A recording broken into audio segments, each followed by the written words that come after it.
उंगली कट गई तो बतैले होते, अनजाने में हम चोट पे हाथ रख देनी।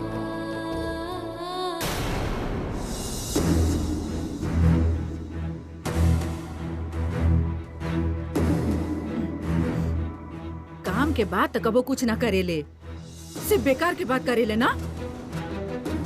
तू घर चल, फिर बताओ बानी। चल घर। तनी अपन चेहरा तो देख। छोड़ दे माँ। पहले अपन हाथ मुंह धो ले, फिर बताओ बानी। माँ हम क्यों दुल्हन के बचावे के होगी माँ? हमके कुछ नहीं के सुने के।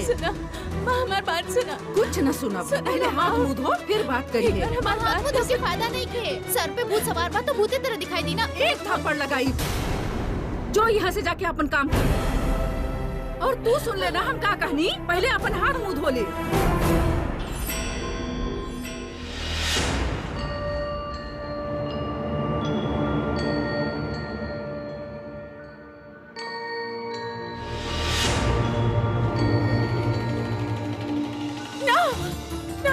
कौनो हालत में डूबे ना दे। आवा जा। संभल के। Welcome Deepu, welcome.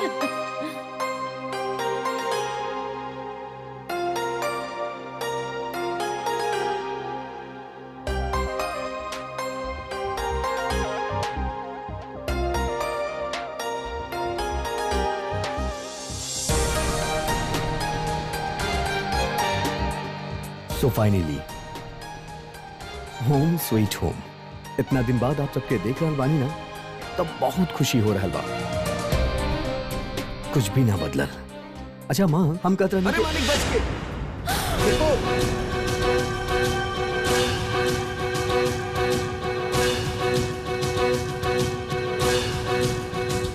का भइला? हाथ चल गए। देखो का हो गई। तो देख के ना चल सकेला। एक काम भी ढंग से ना कर पावेला। जा यहाँ से। निकल जा घर से। बुजुर्ग आदमी बाड़न, भूल से हो गई हुई। उम्र हुकला पे गलती हो ही सकेला पापा। ये उम्र में काम करे के का जरूरत बा? छोड़ देवे के चाहिए।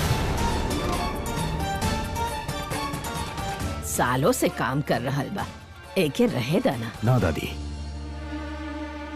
जब माँ एके निकले के कहले बड़ी त एके निकले के ही पड़ी। माँ के फैसला माने से हम लोग कबो इनकार कैले बानी? माँ से हम लोग कभी सवाल पूछ ले बानी? हमसे गलती हो गई माँ जी। दीपू हर चीज के संयुक्ता के नजर से देखे लागेला। ना ई सही नहीं के। संयुक्ता संगीता के जैसन इतना पत्थर दिल बनी। दादी,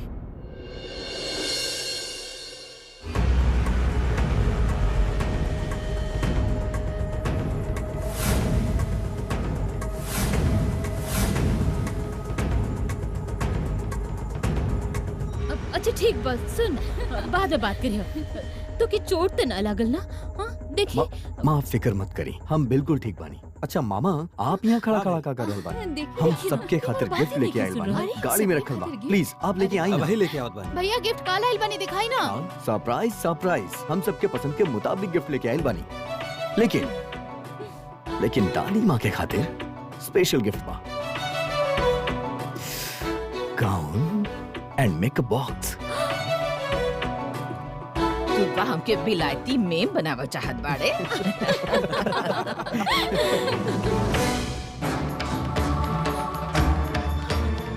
खबरदार त्रिकाली, अगर ये घर से बाहर कदम रख ले तो बहुत बुरा होती। जैसे उतार बात माने वाला बिया, मौका मिलते ही भाग जाई। वैसे हमें को ताला लेके आवत नहीं माँ, दरवाजा पे ताला लगा दा। उहे करे के पड़ी, जो ताला लेके आओ। आज हमके जाए की पड़ी माँ, तो हर बात हम नहीं की मान सकत।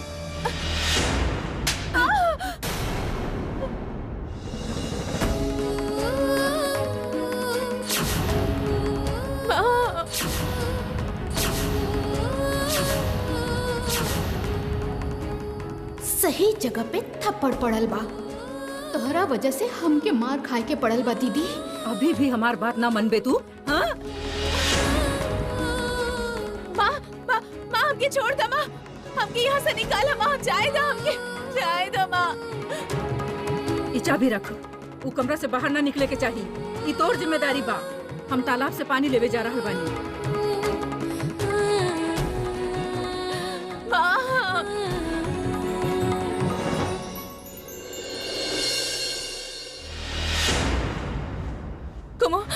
कमो दरवाजा खोलना बहन। आज अगर ओके ना बचा सकनी तो खुद के कभी माफ ना कर पाई बहन। अभी तो माँ यहाँ नहीं है, तो दरवाजा खोलना बहन, खोलना। दरवाजा खोल दी? हाँ। खोल सकता नहीं, बाकी एकरा बदले हमके का मिली? हम तो के का दे सके नहीं।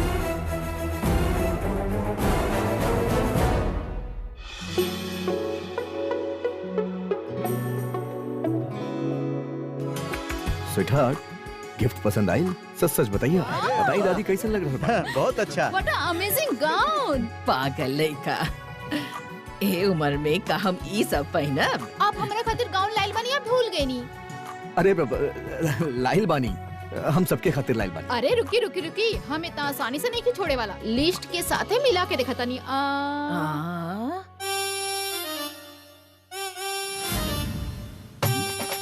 इतना बड़ा लिस्ट? हाँ, एक भैया के पास रहे, दूसरा हमरा पास, ताकि भैया भूल न जास।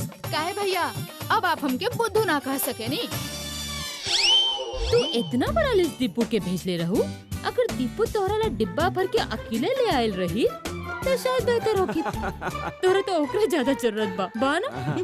तू बेकार में ई सब काहे लेके आइले बेटा? हम तो सोच ले रही तू फ्रांस से हमरा खातिर सुंदर सी बहू लेके आइले। दादी, आप तो जानत बानी ना कि आपके पोता कितना नक चढ़ा। पूरा दुनिया घूम लेनी, बाकी क्यों हमके पसंद ही ना आए।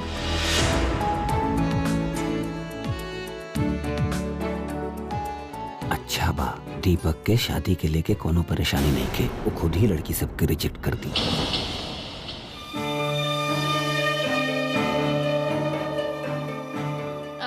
चलो बहुत भाई, चलो अपन कमरा में चलो। अरे माँ, तू सब अपन अपन काम पे जाना। दीपू इतना दूर से आइल बा, ओके आराम ना करे देव का, तब से बस गिफ्ट के पीछे पड़ल बा। तू चल, अरे तू चल, माँ, बाद में अरे बात माँ करें। सुनी चलो, तो चलो। सही। अरे माँ, हमार बात तो अब सुनिए। का? माँ, हम जानत बानी कि हमरा वजह से आपके पूरा दिन काम करे के पड़ल बा। आप भी तो तनी आराम कर ली। अरे ना ना ना ना, प्लीज प्लीज प्लीज प्लीज तनी आराम कर ली, तब तक हम फ्रेश होके आवत बनी। ओके?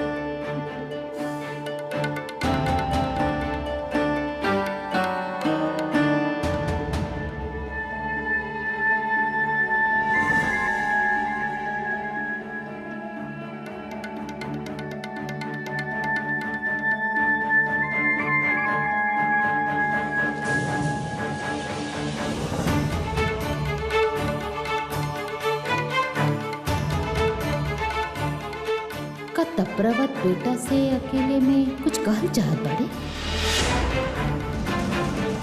तू तो जानत बाड़ू कुमो, तोरा के देवे लायक हमरा पास कुछ भी नहीं है। ठीक बात, तू ऐसा ही पड़ल रहा फिर।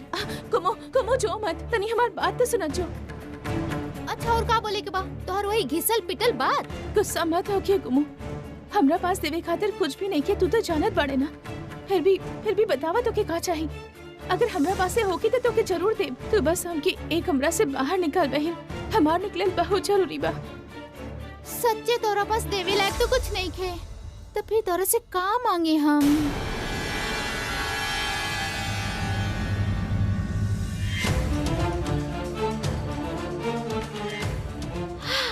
ठीक बा, हम सही वक्त पे मांग ले। बाकी तू वादा करे कि अपन बात से ना मुकर जेबू तू। हम वादा करत बानी, तू जौन मांगबे हम देब।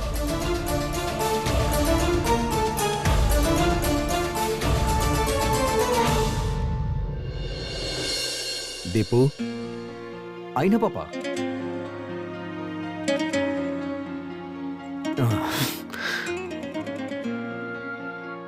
पापा, कुछ कहे कि बा? हाँ, मतलब तू सबके पैर छुअला, एक बार अपन माँ के भी प्रणाम करा।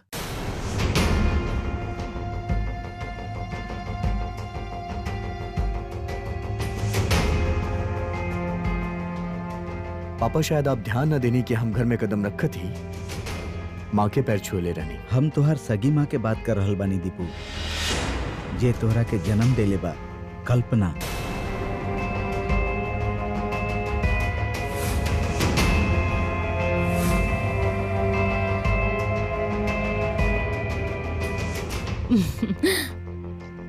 पापा सही कह रहल बड़े दीपू।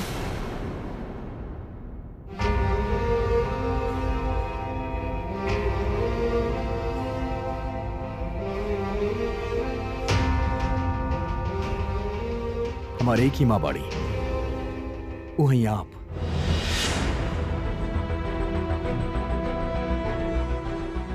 हम चलत बा। रुक जाई माँ।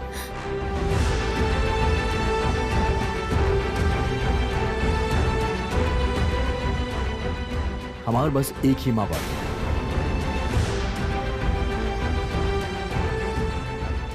माँ सुनी ना माँ। पापा पापा माँ के ऐसे तकलीफ पहुंचावे के का जरूरत रहे? हम तो खाली तोहर माँ के। पापा आप जिनकरा बारे में बात कर रहा बानी, अगर उस सच में हमार माँ होती तो हमके छोट उम्र में हमके अकेले छोड़ के ना जाती।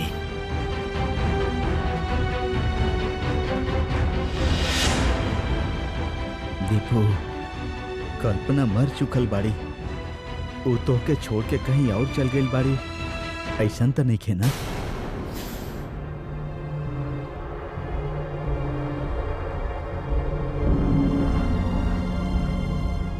पापा हमके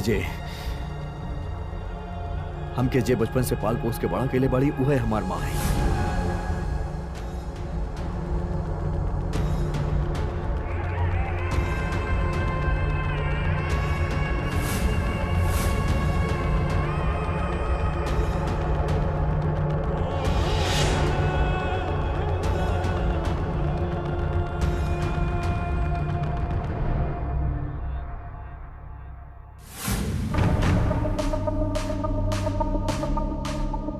तू हमके मात नहीं खे दे सकत प्रवत। हम दीपू के ऐसे ब्रेन वॉश कैले बानी कि लाख चाहला के बाद भी तू का केहू भी हमके हिला नहीं खे सकत। दीपू हमके ही अपन माँ मानेला और हमके ही माने, और उ कभी भी हमरा खिलाफ ना जाए।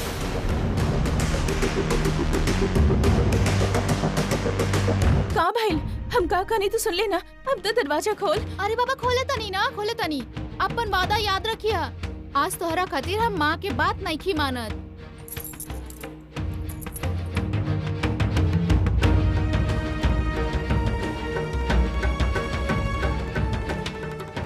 माँ, काश हम तोहार कहल मान पाई थी, बाकी केहू और के जान बचावे खातिर हमके निकले ही के पड़ी। तो बाद में जे भी सजा देबू हमके मंजूर बा। का भाई कुमो, माँ के लौटे से पहले दरवाजा जल्दी खोल ना। कुमू,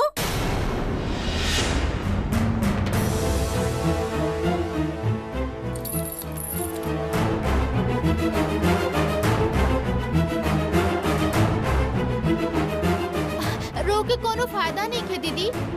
तू माँ के बात काहे ना माने लू, वरना थके आज कमरा में से बंद ना रह के पड़ी ना। देखा तो तोहर पहरेदारी के चक्कर में हमारे चेहरा के मलाई ही सूख गइल बा। सुना, माँ के यहाँ रहते हम दरवाजा नहीं खोल सकत, बाद में मौका देख के खोल दे। पर तू जौन वादा कैले बड़ू भुलैया मत, याद रखिया।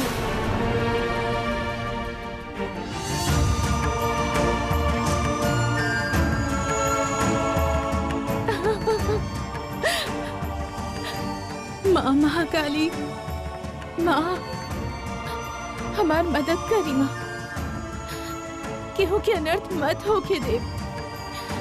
ये बंद दरवाजा खोल दी माँ, खोल दी।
रुक जाओ बेटा, रुक जाओ। और एक खेल खेला जाओ, एक मजेदार खेल। रुक जाओ। दीपू दीपू दीपू, सुनो सुनो सुनो, एक मजेदार खेल खेला बा। मजा आई, अरे मजा आई तोरा के। अरे सुनो तो, अरे दीपू, अरे हमार बात तो सुनो। अरे पकड़ लेनी, हम तो पकड़ लेनी तोरा के। अब तो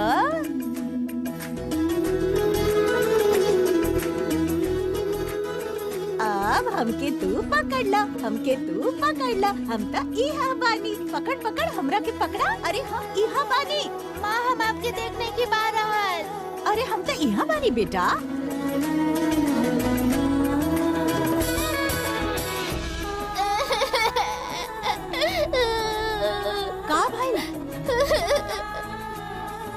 का भाई दीपू, तू काहे रो रहल बड़ा?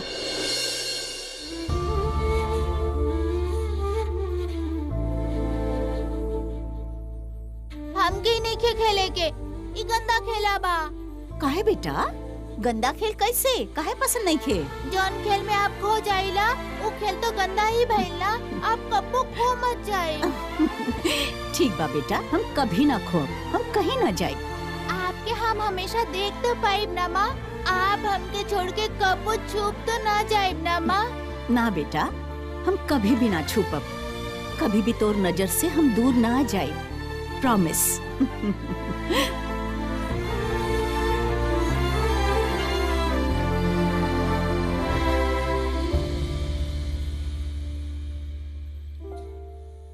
आप अपन वादा ना निभाईनी। हाँ, आप हमेशा के खातिर छोड़ के चल गई नहीं।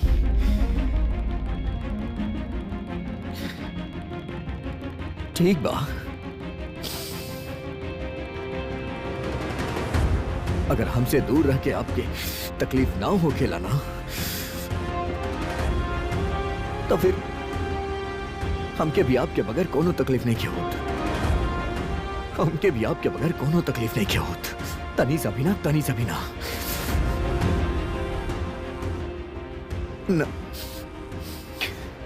सच कहा था नहीं हम।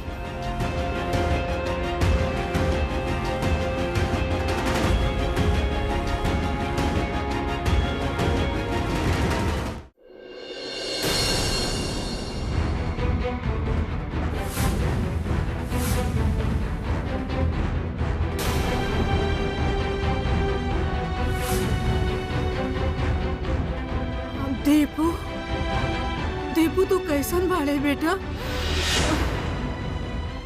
छी चाची माँ, छी। माँ बिल्कुल सही कहले रही। आप दिन ब दिन बद से बदतर हो जात बाड़े।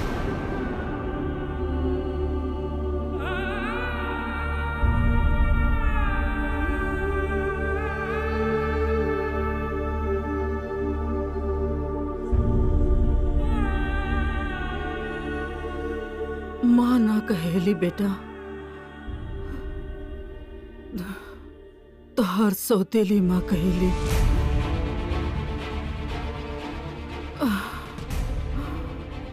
सौतेली माँ, हालांकि एमे सौतेली शब्द बा, बाकी जरूरी नहीं खे कि सब सौतेली माँ सौतेली ही होकी है। हमार बात समझे के कोशिश करा तू। चाची माँ, आप डिस्गस्टिंग। दीपू,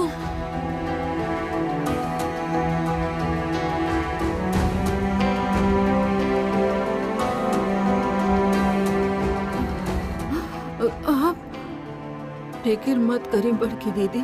दीपू के एक दिन पता जरूर चली असली चेहरा कौन है और कौन नकली। सच्चाई ओकरा सामने आई। आंख पर से पर्दा हटी। आप देखो। त्रिकाली बेटी, त्रिकाली बेटी, बेटी त्रिकाली। दादाजी, दादाजी हम यहाँ बानी। ईका, तो कैसे कमरा में बंद करके काहे रख ले बाड़ी?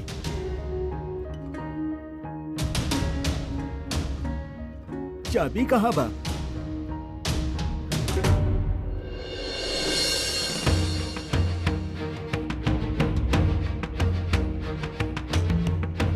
ए कमरा के ताला ना खुली पिताजी। बेटी के कमरा में बंद करके रखबू? बिना बाप के बेटी के साथे ऐसा बर्ताव करे में बढ़िया लागत बा?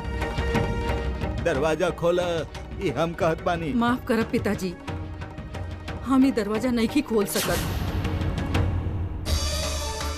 हम घर के बड़ हई, अभी तक जियत बानी, ई मत भूला तू। भूल ही तो नहीं पा रहा पिताजी, जरा भी भूल नहीं पा रहा पिताजी।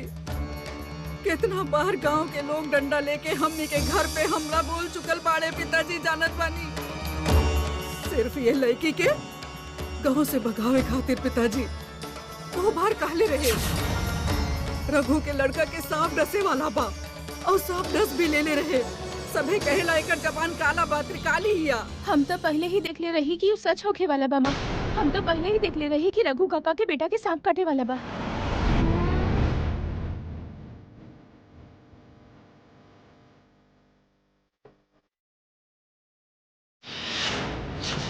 उहे देख के हम ओके बचावे खातिर दौड़त वहां गई। काकी काकी तनी हमार बात तो सुनी। अभी आपके बेटा के सांप डसे वाला बा, ओके थोड़ी देर खातिर गोद में ले ली ही ना। सांप डसे वाला बा मतलब ये सब कह के तू हमार बेटा के नुकसान करे चलल बाड़े, जो दूर हटी यहाँ से। ना ना काकी, हम तो ओके बचावे आई बानी। मेहरबानी करके हमार बात के जरा ध्यान से सुनी। बाकी वो हमके करम चली कुलच नहीं कह के वो अपन घर में कदम तक न रखे देले। यहाँ तक कि वो बच्चा के पास भी हमके ना जाए देले। यही से हम ओके ना बचा पाई माँ।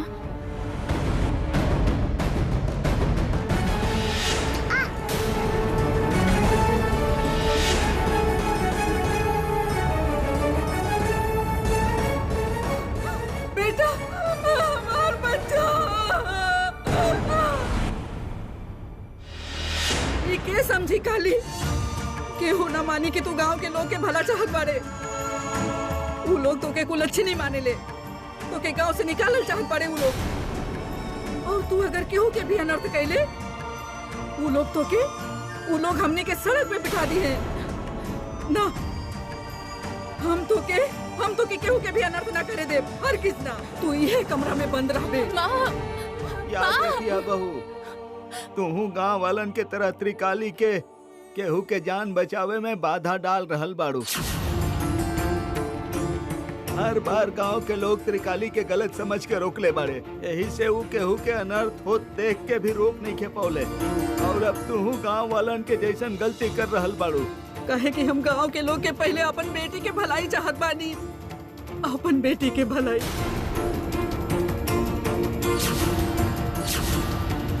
तू समझत काहे नहीं खू? हमनी के त्रिकाली दूसरा से अलग दिया। कोनो जरूरत नहीं के अलग होके के, कोनो जरूरत नहीं के। ओके केहू के भला करे के जरूरत नहीं के।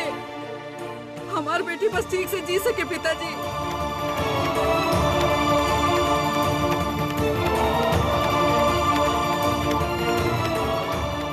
हम अपन आंचल से चाबी बांध ले बानी। ई काली कमरा से बाहर कदम भी न रखी, बस।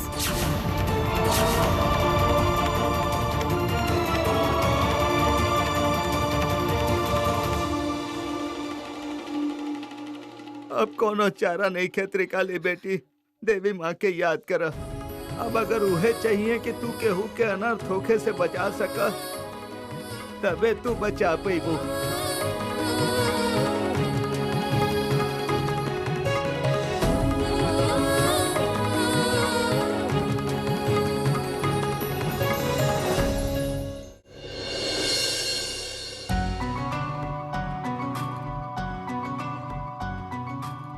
का दीदी सरप्राइज का बा अब तक बता दा। हाँ सच में सबे यहाँ मौजूद बा, अब तो बता दा बहू। बतावत बानी माँ जी, जेकरा खातिर सरप्राइज बा पहले ओके तो आवे दी। ओ माँ, देयर ही कम। ले आ गई। आजा दीपा, आजा दीपू, आजो। काबिल माँ, आप हमके बोलेंगी? लो हमार बेटा आ गए। सुनो तो अनाउंसमेंट कर दी। हाँ करता। हमार बड़का बेटा के आवे की खुशी में हम आज एगो ग्रैंड पार्टी दे रहल बानी। Lovely, fantastic.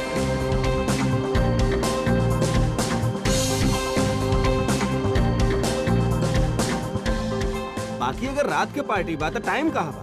उहे द सही में इतना काम पड़ल बा के संभाली बहू। आप बिल्कुल फिक्र मत करी माँ जी। पिक्की बा फिर जीत और पिकू बड़े हुए सब संभाली हैं। Oh yes of course. अच्छा बताइए खाना में काका हो कि हम अभी कैटर्स के फोन कर देता नहीं। हाँ एग्जैक्टली, हम भी सारा इंतजाम करत बानी, कोनो प्रॉब्लम नहीं के। हाँ वे अच्छा होगी। अच्छा सुना, हम कहता नहीं तू सब पार्टी के अरेंजमेंट करिया तो फिर पापा से हमने जाके पैसा वसूल कर पाई। माँ माँ सिर्फ आज का है, भैया जब तक यहाँ बाड़े हमने रोज पार्टी कर सकत बानी। यस ये तब बिल्कुल सही कहला तू भैया। राइट। तब तक घर के सजावे के पड़ी ना बहू। हम सब संभाल ले माँ जी। हमार बड़का बेटा के ऑनर में पार्टी बा। यस एब्सोल्युटली, दीपक के ऑनर में तो रोज पार्टी होगी। पर माँ हम तो वापस नहीं जा रहा।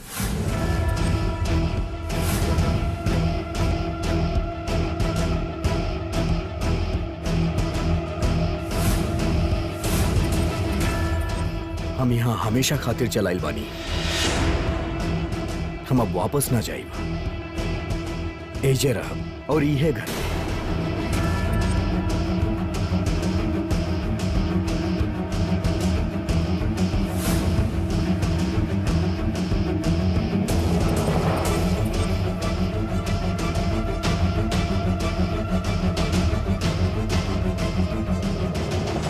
दीपक जी तू सच कह रहल बाड़े? तू अब वापस ना जाइबे का? यस स्वीटहार्ट, हम यहाँ से वापस ना जाइब। हम यहाँ हमेशा खातिर आइल बानी, अब हम विदेश ना जाब। बाकी तोर काम माँ हम जो कुछ भी करब अब एजे करब। हम ये देश छोड़ के ना जाइब। हमके आपके साथ चाहिए, बल्कि सबके साथ चाहिए। दीपक भैया के ई बात पे 365 दिन पार्टी हुई। ऑलराइट। ये तो बहुत अच्छा भइल माँ। अब तो आपके बड़का नाती के फिक्र में आपके 12 महीना बेचैन ना रहे के पड़ी। चिंता तो हमनी के बढ़ गई बा जीजा जी। दीदी के तो जैसे 12 ही बज गई बा। चल हम मान लेत बानी, बाकी हर रोज के पार्टी के पूरा खर्च हम दे। हम प्रॉमिस करता नहीं। सुना तो लोग माँ के डिस्टर्ब मत करिए प्लीज।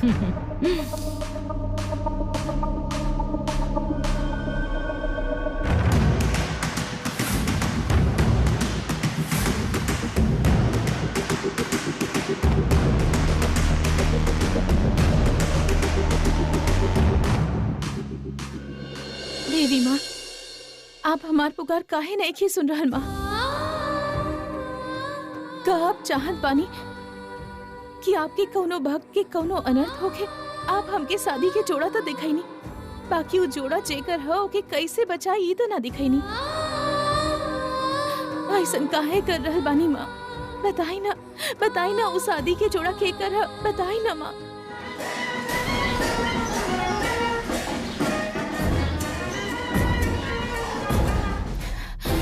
केकर घर में बारात आई बा? शुक्ला के घर पर? शुक्ला के घर पर बारात भी आ गई और हम अभी तक ओकर शादी के जोड़ा ना देख पाइने। अब का होगी?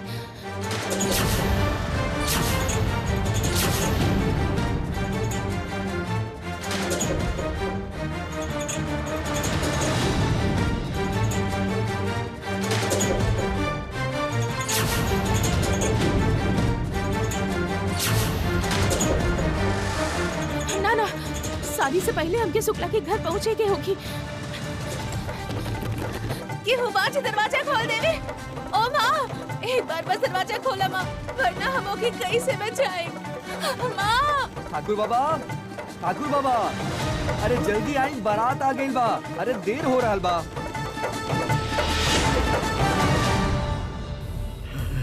हाँ सच्चे देर हो गई बा। हाँ चली। दादाजी, एक बार सुना दादाजी, आपसे जरूरी बात करे की एक बार तो सुना। फिर वो कुलच्छनी की नजर पड़ गई। आप बाहर आई, हम इंतजार करत बानी। आप आई डायन कहेंगे।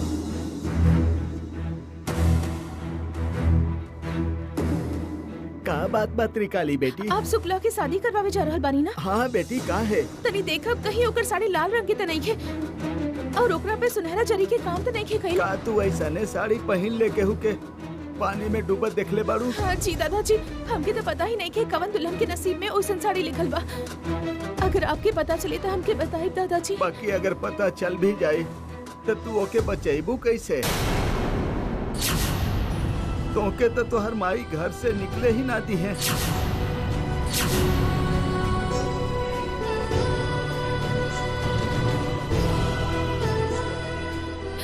तो का हम केहू के बच्चा ना भाई देवी माँ, केहू के भी ना।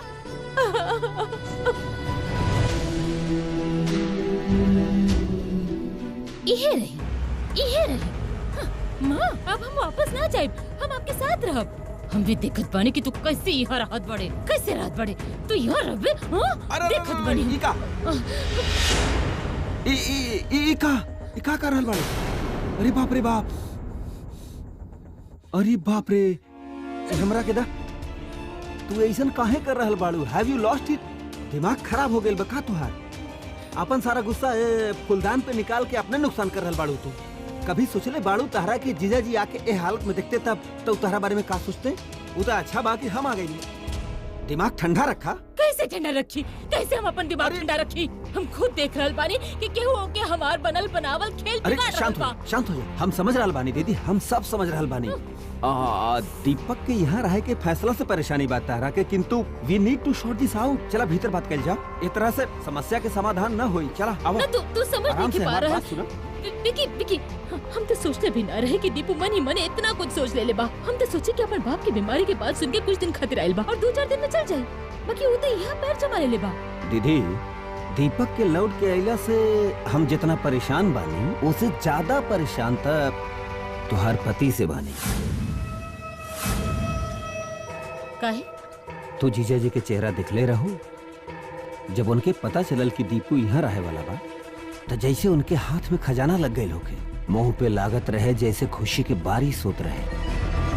मगर हम वह इंसान के खूब सही पहचान ले बानी दीदी। लेकिन बात ई बा, चाहे जीजा जी तहार बच्चा के भले ही अपना ले हो खस, बाकी अपन पूरा कारोबार और जायदाद अपन सगा औलाद के ही देके जाइए। और तब तोहार बच्चा साहब ये अंगूठा चुसना। दीदी, यू हर्टिंग मी। इस संयुक्त के जीते जी ऐसे कभी मुमकिन न होगी, कभी भी न होगी। हम ऐसे ही बेवजह 2 बच्चा की विधवा माँ होके तप्रवत से शादी नहीं कैले विकी। ओकर पैसा देख के, ओकर होटल के बड़ बिजनेस देख के, ओकर प्रॉपर्टी देख के हम ओकरा से शादी कैले बानी। अच्छा बीबी बन के, अच्छा बहू बन के, अच्छा माँ बन के हर दिन हर पल हम ही नाटक कैले बानी, सिर्फ हमार बच्चा सबके बेहतर भविष्य खातिर। हमार उम्मीद के केहू धूल में मिला देवे, ई त हम बर्दाश्त ना करब। चाहे जैसे भी होके, चाहे जैसे भी होके, हमके दीपू के विदेश भेजे के ही पड़ी विकी। नो वे, दीपू के विदेश जाए के पड़ी। ना रहब, अभी घर में बिल्कुल ना रहब। हम शादी में जरूर जाए माँ। हे भगवान, हमार फूटल किस्मत। कुमु हमार बात सुन, हमार बात सुन कुमु। वो लोग अपन शादी में हमनी के नईखन बोलेले बेटी। हाँ, बिना बोलेले केहू की शादी में ना जाए के चाहिए बेटी। कैसन बेशरम लड़की बारे तू। अभी हमके तोरा खातिर लोग के कितना ताना सुने के पड़ी। हाँ हे भगवान, त्रिकाली के बाद आएंगे। का पाप कैले रही भगवान। ये दोनों लड़किन की वजह से हमके इतना अपमान सहे के पड़ रहा बा।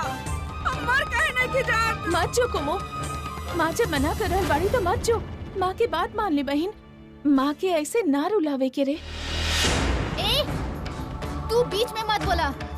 तोहरी वजह से माँ ऐसे दिन रात आंसू बहावेली। तू अपन मुंह बंद करके ही रखा। हम तो के कुछ भी नहीं की कह रहल कुमो। माँ कहली बस यही से कह रहल बानी कि तू शादी में मत चली।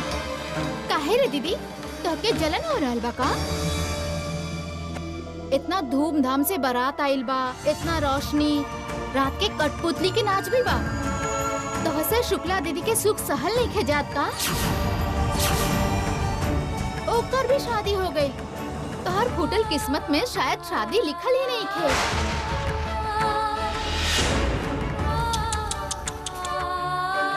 का कहले तू? का कहले? बड़ी जबान चलावे लागल बाड़े आजकल। कॉली से तू ऐसन बात कैसे कहले? कैसे कर सकत बाड़े? बड़ दीदी हिया ऊ तोर। ऊ करम जली के अपन बहन कहे में हमके घिन आवेला माँ। एकरे वजह से गांव के सब लोग हमनी से नफरत करेले,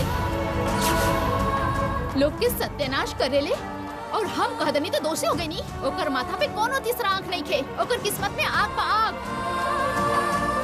उहे आग में ओकर किस्मत जल के राख हो गई।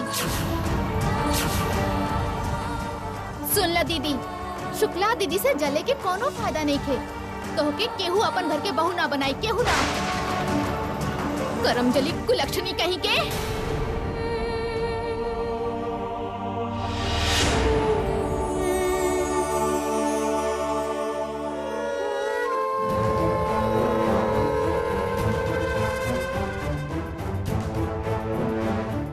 अब दुल्हन के मंडप में लेके आई। अरे अरे अरे केहू बा, जाके शुक्ला बिटिया के लेके आवा।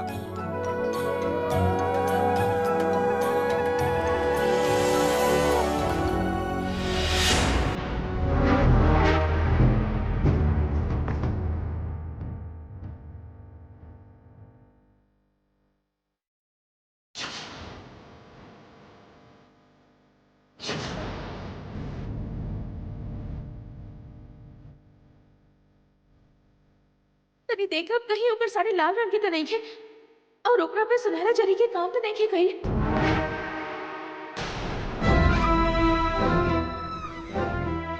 हे महाकाली, तकात्री काली, ये बार भी बिल्कुल सही देख ले बिया। का शुक्ला ही पोखरा के पानी में। माँ रक्षा करी, माँ रक्षा करी।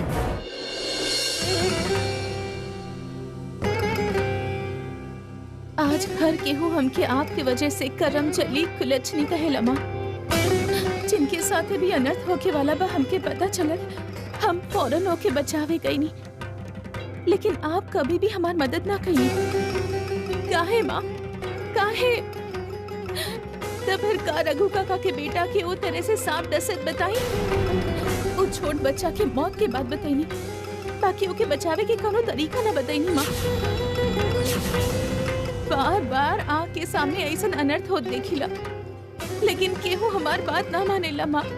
काहे दिखेला ऐसा चीज? हम तक केहू के बचा नहीं की सकत माँ, केहू के बचा नहीं की सकत। काहे काहे काहे काहे काहे हमार पाप बड़ा रहल बानी माँ।